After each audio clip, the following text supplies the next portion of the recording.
Hello D aspirants, I hope ನಿಮ್ಮ preparation ಚೆನ್ನಾಗಿದೆ ಅಂತ ಅಂದ್ಕೊತೀನಿ. ನಾಳೆ ಎಕ್ಸಾಮ್ಗೆ, ನಾಳೆ ಯುದ್ಧಕ್ಕೆ ಚೆನ್ನಾಗಿ ರೆಡಿ ಆಗಿದ್ದೀರಾ ಅಂತ ಅಂದ್ಕೊಂಡಿದ್ದೀನಿ. ಆ ಯುದ್ಧಕ್ಕೆ ನಾವು ನಮ್ಮ ಕಡೆಯಿಂದ ನಿಮ್ಗೆ ಏನು ಟ್ರೈನ್ ಅಪ್ ಮಾಡಬೇಕು, ಸೊ ನಾವು ಮ್ಯಾಕ್ಸಿಮಮ್ ಎಕ್ಸ್ಟೆಂಟು ನನ್ನ ಕಡೆಯಿಂದ, ನಮ್ಮ ಫ್ಯಾಕಲ್ಟೀಸ್ ಕಡೆಯಿಂದ ನಾವು ನಿಮಗೆ ಪ್ರೊವೈಡ್ ಮಾಡಿಕೊಟ್ಟಿದ್ದೀವಿ. ಐ ಹೋಪ್ ನೀವು ಚೆನ್ನಾಗಿ ಪ್ರಿಪೇರ್ ಆಗಿದ್ದೀರಾ ಕೂಡ. ಆ್ಯಂಡ್ ದೆನ್ ಯಾರ್ಯಾರು ಪ್ರಿಪೇರ್ ಆಗಿಲ್ಲ ಅವರು ಕೂಡ ವರಿ ಮಾಡ್ಕೊಳ್ಳೋ ಅವಶ್ಯಕತೆ ಇಲ್ಲ. ಆ್ಯಂಡ್ ನಾನು ನಿಮಗೆ ಒಂದು ಸ್ವಲ್ಪ ಟಿಪ್ಸ್ ಕೊಡೋಕ್ಕಂತ ಬಂದಿದ್ದೀನಿ. ಸೊ ಟಿಪ್ಸ್ ಏನು ಜಾಸ್ತಿ ಇಲ್ಲ, ತುಂಬ ಜನ ನಿಮ್ಗೆ ಆಲ್ರೆಡಿ ಟಿಪ್ಸ್ ಹೇಳಿರ್ತಾರೆ. ಸೊ ಹಾಗಾಗಿ ನಿಮಗೆ ನೀವು ಅರ್ಥ ಮಾಡ್ಕೋಬೇಕಾಗಿರೋದು ಇವತ್ತು ಆರಾಮಾಗಿ ನಿದ್ದೆ ಮಾಡಿ. That is the first thing. ಓಕೆನಾ? ನಿದ್ದೆ ಮಾಡಿ ಚೆನ್ನಾಗಿ. ಓಕೆನಾ? ಮತ್ತು ರಿವಿಷನ್ ಏನು ಮಾಡಬೇಕು? ಓಕೆನಾ? ಸೊ ಯಾವುದನ್ನ ಮಾಡಬೇಕು ಅಂತ ಅಂದರೆ ವೆರಿ ಸಿಂಪಲ್. ಏನಪ್ಪ ಅಂತಂದರೆ ನೀನು ಏನನ್ನ ಓದಿದ್ಯಾ ಅಷ್ಟನ್ನ ಮಾತ್ರ ರಿವಿಷನ್ ಮಾಡು. ಓದಿಲ್ಲದೆ ಇರೋದನ್ನ ನೈಟೆಲ್ಲ ಬುಕ್ ಕಟ್ಕೊಂಡು ಕೂತ್ಕೊಂಡು ಓದಕ್ಕೆ ಹೋಗಬೇಡ. ಆರಾಮಾಗಿ ಸಫಿಷಿಯೆಂಟಾಗಿ 6 ರಿಂದ 7 ಅವರ್ ನಿದ್ದೆ ಮಾಡಿ ಬೆಳಿಗ್ಗೆ ಎದ್ದು. ಓಕೆನಾ? So that is one thing. ಅರ್ಥದಲ್ವಾ? ಸೊ ಓದಿಲ್ಲದೆ ಇರೋ ಟಾಪಿಕ್ಸ್ ಕಡೆ ಕಾನ್ಸಂಟ್ರೇಟ್ ಮಾಡ್ಕೊಂಡು ಇವಾಗ ಓದಿಲ್ಲದೆ ಇರೋದನ್ನ ನೋಡ್ಕೊಂಡು ಹೋಗಿ ಓದಿರೋದನ್ನು ಮರ್ತ್ಕೊಂಡು ಆ ಥರ ಮಾಡೋಕ್ಕೆ ಹೋಗ್ಬೇಡ. ಒಂದಲ್ವಾ? ಅದಾದಮೇಲೆ ಐ ಹೋಪ್ ನೀವು ಎಲ್ಲರೂ ಎಕ್ಸಾಮ್ ಸೆಂಟರ್ಸ್ ನಿಮಗೆ ಆಲ್ರೆಡಿ ಗೊತ್ತಿದೆ, ಒಂದ್ಸರಿ ವಿಸಿಟ್ ಕೊಟ್ಟು ಬಂದಿರ್ತೀರಾ. ಸೊ ಹಾಗಾಗಿ ಮತ್ತೆ ಸ್ವಲ್ಪ ಬೇಗನೆ ಹೋಗಿ. ನಿಮಗೆ ಗೊತ್ತಿದೆ ಎಕ್ಸಾಮ್ 2 o'clock ಇದೆ. ಸೊ ಅಟ್ಲೀಸ್ಟ್ ನೀವು 1 o'clock ಅಲ್ಲಿ ಇರೋ ಥರ ನೀವು ಬೆಸ್ಟ್ ಇದ್ದರೆ ತುಂಬ ಒಳ್ಳೆಯದು. ನಿಮಗೆ 1:40ಗೆ ಒಳಗಡೆ ಬಿಡ್ತಾರೆ. ಸೊ ಹಂಗಾಗಿ ನೀವು ಬೆಟರ್ ಮುಂಚೆನೇ ಇದ್ದರೆ, ಸೊ ಯಾಕಂದರೆ ಇವಾಗಿನ ಟ್ರಾಫಿಕ್ ಇದರಲ್ಲಿ ನೀವು ಬೇಗನೆ ಹೋಗೋದು ತುಂಬ ಒಳ್ಳೆಯದು. ಓಕೆನಾ? So that is one thing, keep it aside. ಅದಾದ ನಂತರ ನಿಮ್ಮ ಪ್ರಿಪ್ರೇಷನ್ ವೈಸ್ ಬಂದಾಗ ನೀವೇನು ಪ್ರಿಪೇರ್ ಆಗಿದ್ದೀರಾ, you believe in the preparation. ಓಕೆನಾ? ಸೊ ಹಾಗಾಗಿ ಅಯ್ಯೋ ಅವ್ನು ನನ್ಕಿನ್ನ ಚೆನ್ನಾಗಿ ಓದಿದ್ದಾನೆ, ಇವ್ನು ನನ್ಕಿನ್ನ ಆ ಥರ ಎಲ್ಲ ಏನು ಬೇಡ ರಾಜು. ಓಕೆನಾ? ಇಲ್ಲಿ ನಿನ್ನ ಇದಕ್ಕೆ ನೀನೇ ಹೀರೋ. ನಿನ್ನ ಕ್ವಶನ್ ಪೇಪರ್, ನಿನ್ನ OMR ನಿನ್ನ ಹತ್ರ ಇರುತ್ತೆ, ಅದಕ್ಕೆ ನೀನೇ ಹೀರೋ. ಓಕೆನಾ? ಸೊ ಯಾರು ಬಂದು ನಿನ್ನ ಅಡ್ಡಿಪಡಿಸಲ್ಲ. ಹಾಗಾಗಿ ನಿನ್ನ ಪ್ರಿಪ್ರೇಷನ್ ಮೇಲೆ ನಿನಗೆ ಬಿಲೀವ್ ಇದೆ. ಓಕೆನಾ? ಇಷ್ಟು ದಿವಸ ಪ್ರಿಪೇರ್ ಆಗಿ ಬಂದಿದ್ಯಾ, ನೀನೇನು ಸುಮ್ಮನೆ ಏನು ಕೂತಿಲ್ಲ ಅಲ್ವಾ? So you have tried. ಓಕೆನಾ? So you have put your efforts. ಓಕೆನಾ? ಸೊ ನೀವು ಎಫರ್ಟ್ ಹಾಕಿದ್ದೀರಾ, ಆ ಎಫರ್ಟಿಗೆ ತಕ್ಕನಂಗೆ ಡೆಫಿನೆಟ್ಲಿ ರಿಸಲ್ಟ್ ಬಂದೇ ಬರುತ್ತೆ. ವರಿ ಮಾಡ್ಕೊಳಕ್ಕೆ ಹೋಗ್ಬೇಡ. ಆ್ಯಂಡ್ ದೆನ್ ಒನ್ಸ್ ನಿಮಗೆ ಕ್ವಶನ್ ಪೇಪರ್, ನಿಮಗೆ 155ಗೆ ಕ್ವಶನ್ ಪೇಪರ್ ಕೊಡ್ತಾರೆ. ಕ್ವಶನ್ ಪೇಪರ್ ಕೊಟ್ಟ ತಕ್ಷಣ ಹುಡುಗರಿಗೆಲ್ಲ ಹೆಂಗಿರುತ್ತೆ ಅಂತಂದರೆ, ಓದಿರೋರ್ಗೆ ಹೇಳ್ತಾ ಇರೋದು, ಓದಿಲ್ಲದೆ ಇರೋರ್ಗು ಓದಿಲ್ಲದೆ ಇರೋರ್ಗೆ ಯಾವ ಟೆನ್ಷನ್ ಇರಲ್ಲ. That is one thing. ಓಕೆನಾ? ಓದಿರೋರಿಗೆ ಟೆನ್ಷನ್ ಜಾಸ್ತಿ ಇಲ್ಲಿ. ಓಕೆನಾ? ಓದಿರೋರ್ಗೆ ಏನಾಗ್ಬಿಡುತ್ತೆ ಅಂದರೆ ತುಂಬ ಹರಿನಲ್ಲಿರ್ತಾರೆ. ಕ್ವಶನ್ ಪೇಪರ್ ಕೊಟ್ಟ ತಕ್ಷಣ ಹಿಂಗೆ ತಿರ್ಗಾಕ್ ಕೊಡಬೇಕು. C, don't do that. ಓಕೆನಾ? ಸೊ 1-2 ಟಿಪ್ಸ್ಗಳನ್ನ ಹೇಳ್ತೀನಿ. ಕ್ವಶನ್ ಪೇಪರ್ ಕೊಟ್ಟಾಗ ನಿಮಗೆ 155ಗೆ ಅಲೋ ಮಾಡ್ತಾರೆ ಕ್ವಶನ್ ಪೇಪರ್ ಕೊಡೋದಕ್ಕೆ. OMR ಮತ್ತು ಕ್ವಶನ್ ಪೇಪರ್ ಎಲ್ಲ ಕೊಡ್ತಾರೆ. ಬೆಲ್ ಟೈಮಿಂಗ್ಸು ಮತ್ತು ಡ್ರೆಸ್ ಕೋಡ್ ಬಗ್ಗೆ ನಾನು ಇವತ್ತು ಹೇಳೋಕ್ಕೆ ಹೋಗಲ್ಲ, ಬಿಕಾಸ್ ತುಂಬ ಯೂಟ್ಯೂಬಲ್ಲಿ ವೀಡಿಯೋಸ್ಗಳಿದ್ದಾವೆ. ಆ್ಯಂಡ್ ದೆನ್ ಡ್ರೆಸ್ ಕೋಡ್ ಮತ್ತು ಬೆಲ್ ಟೈಮಿಂಗ್ಸ್ ಬಗ್ಗೆ PDF ಸಪ್ರೇಟ್ PDF ಕೂಡ ಇದ್ದಾವೆ. ಸೊ ಅದು ನಿಮ್ಮ ಏನಂತಾರೆ KE ವೆಬ್ಸೈಟಲ್ಲೂ ಕೂಡ ಅವೈಲೇಬಲ್ ಇರುತ್ತೆ. So that is one thing. Question paper ಕೊಟ್ಟ ತಕ್ಷಣ ಕಾಮ್ ಆಗಿರಿ. ಓಕೆನಾ? ಕಾಮ್ ಅಂತ ಅಂದರೆ ಆರಾಮಾಗಿ 2 ನಿಮಿಷ ಕಣ್ಣು ಮುಚ್ಕೊಂಡು ನಿಮ್ಮ ಏನು ನಂಬಿಕೆ ಇರುತ್ತೋ ಆ ನಂಬಿಕೆ, ದೇವ್ರು ಇರ್ಬೋದು. ಓಕೆನಾ? ನಿಮ್ಮ ದೇವ್ರನ್ನ ನೆನೆಸ್ಕೊಳ್ಳಿ.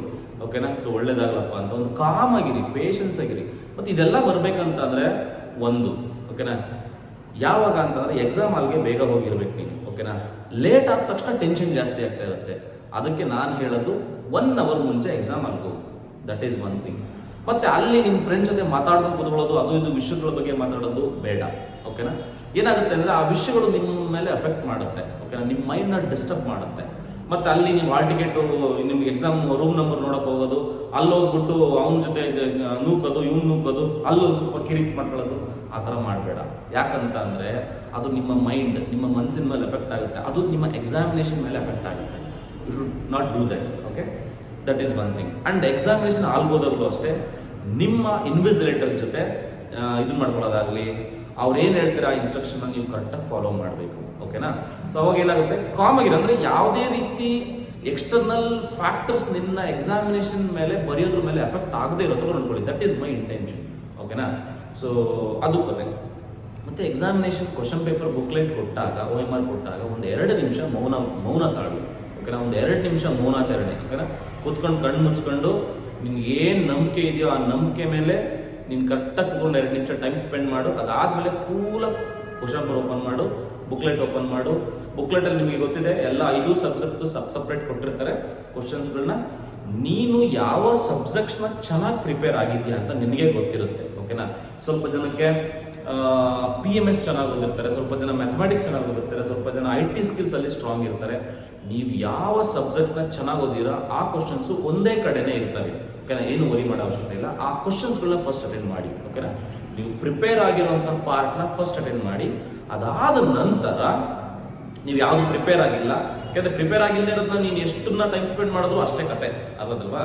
ಪ್ರಿಪೇರ್ ಆಗಿಲ್ಲದೆ ಇರೋದನ್ನ ಲಾಸ್ಟ್ ಪಾರ್ಟಲ್ಲಿ ಇಟ್ಕೊಳ್ಳಿ, ಓಕೆನಾ. ಸರ್ ನಾನು ಎಲ್ಲಾನು ಒಂದು ಈಕ್ವಲ್ ವೇಟೇಜ್ ಅಲ್ಲಿ ಪ್ರಿಪೇರ್ ಆಗಿದ್ದೀನಿ ಸರ್, ಯಾವ್ದನ್ನ ಫಸ್ಟ್ ಅಟೆಂಡ್ ಮಾಡಬೇಕು ಅಂತ ಅಂದ್ರೆ ನೀವು ಆಸ್ ಇಟ್ ಈಸ್ ನೀವು ಕ್ವಶನ್ ಪೇಪರ್ನಲ್ಲಿ ಯಾವ ಆರ್ಡರ್ ಇರುತ್ತೋ ಅದೇ ಆರ್ಡರ್ಲಿ ಹೋಗೋದು ತುಂಬಾ ಉತ್ತಮ. ಇಲ್ಲ ಅಂತ ಅಂದ್ರೆ ಸಪೋಸ್ ನಾನು ಸಜೆಸ್ಟ್ ಮಾಡ್ತೀನಿ ಮ್ಯಾಥಮೆಟಿಕ್ಸ್. ಸೊ ಯೂಶಲಿ 5 ಸಬ್ಜೆಕ್ಟ್ನಲ್ಲಿ ಟೈಮ್ ತಗೊಳ್ಳೋದು ಅಂತಂದ್ರೆ ಮ್ಯಾಥ್ಸ್ ಒಂದೇ, ಓಕೆನಾ.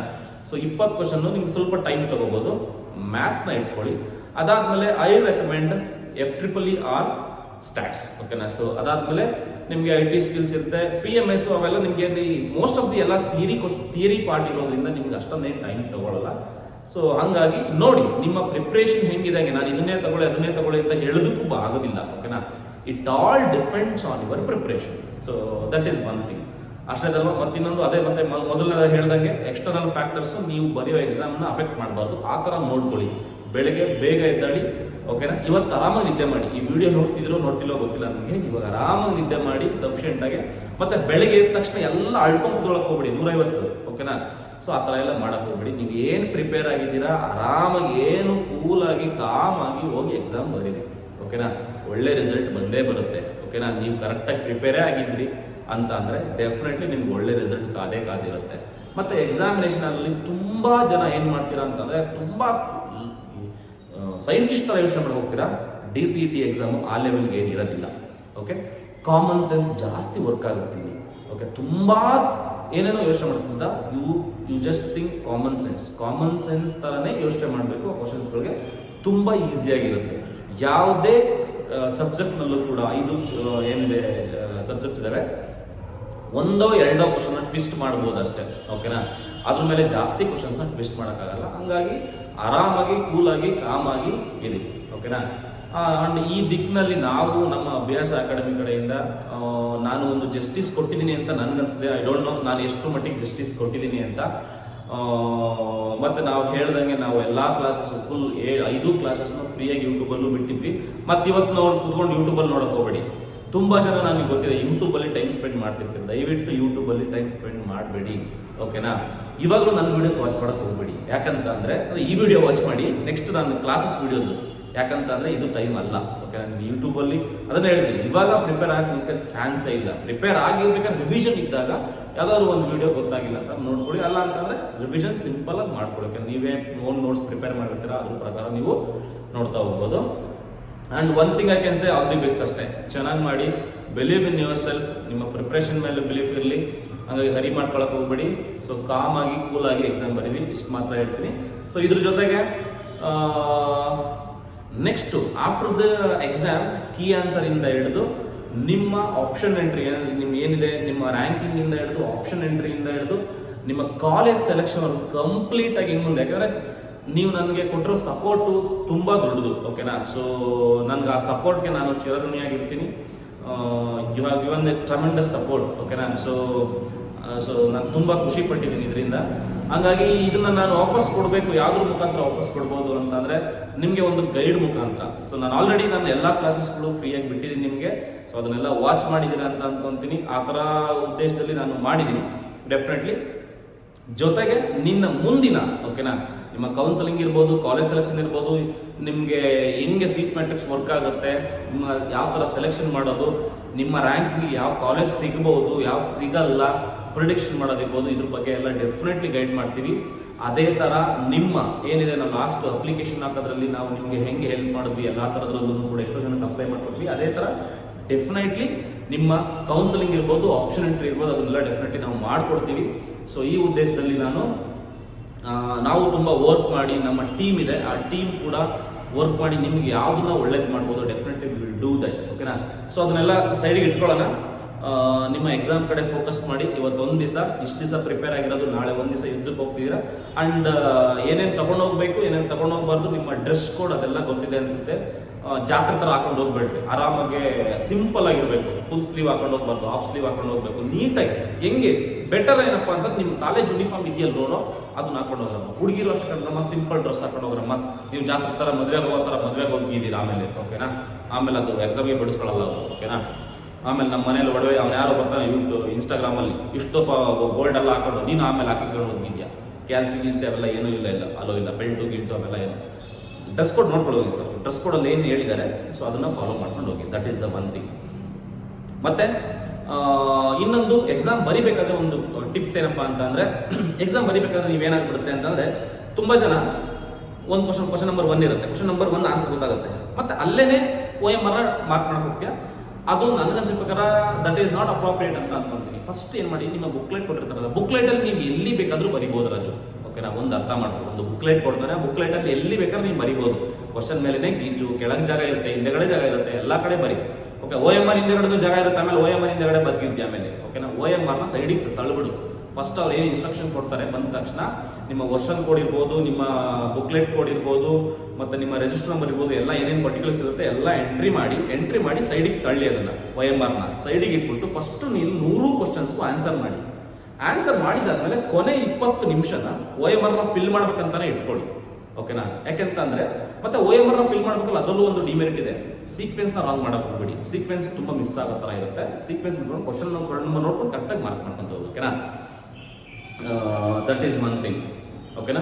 ಮತ್ತೆ ನೋಡಿ, ನಾನು ಹೇಳಿಲ್ವಾ, ಕಾಮನ್ ಸೆನ್ಸ್ ವರ್ಕ್ ಆಗುತ್ತೆ. At least you just discard 2 option, ಓಕೆನಾ? ಯಾವುದು ಆನ್ಸರ್ ಗೊತ್ತಾಗಿಲ್ಲ ಅಂತಂದ್ರೆ ಯು ಕ್ಯಾನ್ ಪ್ರಿಡಿಕ್ಟ್, ಇವೆರಡು ಆಪ್ಷನ್ ಆಗಲ್ಲ, ಸೊ ಇನ್ನು ಎರಡರಲ್ಲಿ ಚೂಸ್ ಮಾಡೋದು, ಆ ಥರ ನೋಡ್ಕೊಂತ ಹೋಗಿ. ನಾನು ಆಲ್ರೆಡಿ ತುಂಬಾ ನಾನು ಕ್ಲಾಸಸ್ಗಳಲ್ಲಿ ಹೇಳಿರ್ತೀನಿ, ಅದ್ರ ಬಗ್ಗೆ ಎಲ್ಲ ಮತ್ತೆ ಡಿಸ್ಕಸ್ ಮಾಡೋ ಅವಶ್ಯಕತೆ ಇಲ್ಲ. ಇದು ಒಂದು ಕೆಲಸ.